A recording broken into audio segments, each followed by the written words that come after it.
नमस्कार बच्चों। आज हम कक्षा 8 से पाठ संख्या 3 बस की यात्रा जिसका हमने अध्ययन किया था, आज हम उसके प्रश्नोत्तर के बारे में चर्चा करेंगे। पहला प्रश्न हमारे पास है, मैंने उस कंपनी के हिस्सेदार की तरफ पहली बार श्रद्धा के भाव से देखा। लेखक के मन में हिस्सेदार साहब के लिए ऐसी श्रद्धा क्यों जाग गई? उत्तर देंगे हम। लेखक के मन में बस कंपनी के हिस्सेदार के लिए श्रद्धा इसलिए जाग गई कि वह टायर की स्थिति से परिचित होने के बावजूद भी बस को चलाने का साहस जुटा रहा था। कंपनी का हिस्सेदार अपनी पुरानी बस की खूब तारीफ कर रहा था। इसका अर्थ यह है, मोह की वजह से आत्म बलिदान की ऐसी भावना दुर्लभ थी जिसे देखकर लेखक हतप्रभ रह गया और उसके प्रति उसके मन में कंपनी के हिस्सेदार के लिए श्रद्धा भाव उमड़ता है। लेखक को तो उनके साहस और बलिदान की भावना को देखकर ऐसा लग रहा था कि उन्हें किसी क्रांतिकारी आंदोलन का नेता होना चाहिए।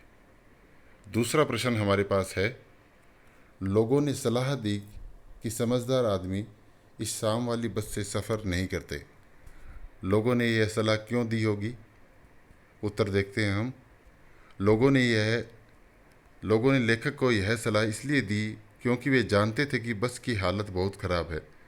बस का कोई भी भरोसा नहीं है कि यह कब और कहाँ रुक जाए और इसके ठीक होने की संभावना कम है। शाम बीतते बीतते रात हो जाती है और रात रास्ते में कहाँ बितानी पड़ जाए कुछ पता नहीं रहता। उनके अनुसार यह बस डाकिन की तरह है। तीसरा जो प्रश्न हमारे सामने है वो प्रश्न है, ऐसा जैसे सारी बस ही इंजन है और हम इंजन के भीतर बैठे हैं। व्यंग्य की भाषा में ये प्रश्न किया गया है। लेखक को ऐसा क्यों लगा? इसका उत्तर हम देखेंगे। ऐसा जैसे सारी बस ही इंजन है और हम इंजन के भीतर बैठे हैं। लेखक को ऐसा इसलिए लगा क्योंकि जब बस चालक ने इंजन स्टार्ट किया तो उस समय बस के इंजन में कंपन होना चाहिए था, परंतु यहाँ तो पूरी बस ही झनझनाने लगी थी। लेखक को ऐसा प्रतीत हुआ कि पूरी बस ही इंजन है, मानो वह बस के भीतर न बैठकर इंजन के भीतर बैठा हुआ हो, अर्थात इंजन के स्टार्ट होने पर इंजन के पुर्जों की भांति बस के यात्री हिल रहे थे। पूरी बस में कंपन हो रहा था, यहाँ तक कि खिड़कियों के कांच भी पूरे शोर से हिल रहे थे। अगला प्रश्न हमारे पास है, चौथा प्रश्न, गजब हो गया, ऐसी बस अपने आप चलती है। कौतूहल भरे इस प्रश्न का हम उत्तर देंगे। लेखक को यह सुनकर हैरानी क्यों हुई? उत्तर में हम लिखेंगे, क्योंकि बस की वर्तमान स्थिति देखते हुए इस प्रकार का आश्चर्य व्यक्त करना स्वाभाविक था। देखने से नहीं लग रहा था कि बस चलती भी होगी, परंतु जब लेखक ने बस के हिस्सेदार से पूछा तो उसने कहा, चलेगी ही नहीं, अपने आप चलेगी। इस बात को सुनकर लेखक हैरान हो गया था। अगला प्रश्न हमारे पास है, प्रश्न संख्या 5, मैं हर पेड़ को अपना दुश्मन समझ रहा था। लेखक पेड़ों को अपना दुश्मन क्यों समझ रहा था? उत्तर हम देखते हैं। बस की जर्जर अवस्था से लेखक को ऐसा महसूस हो रहा था कि बस की स्टीयरिंग कहीं भी टूट सकती है तथा ब्रेक फेल हो सकता है।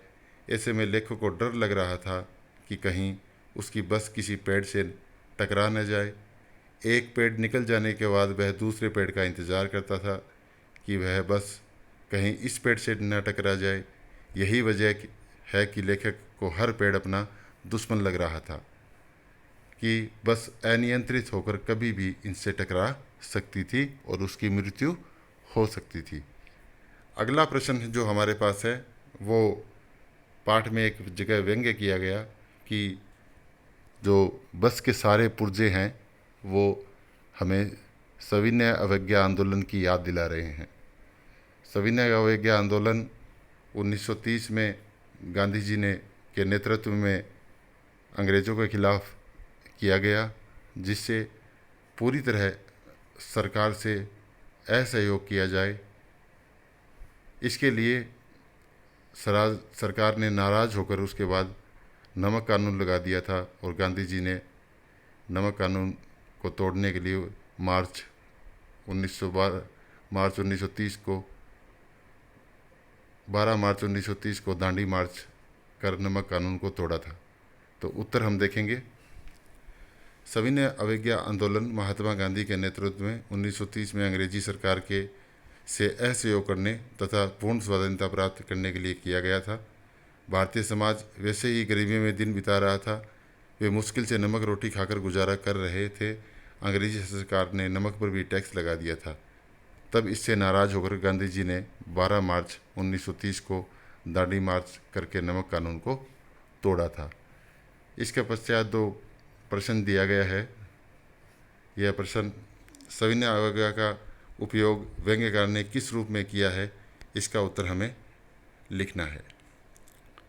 सविनय अवज्ञा आंदोलन 1930 में सरकारी आदेशों का पालन न करने के लिए किया गया था। इसमें अंग्रेजी सरकार के साथ सहयोग न करने की भावना थी। लेखक ने सविनय अवज्ञा का उपयोग बस के संदर्भ में किया।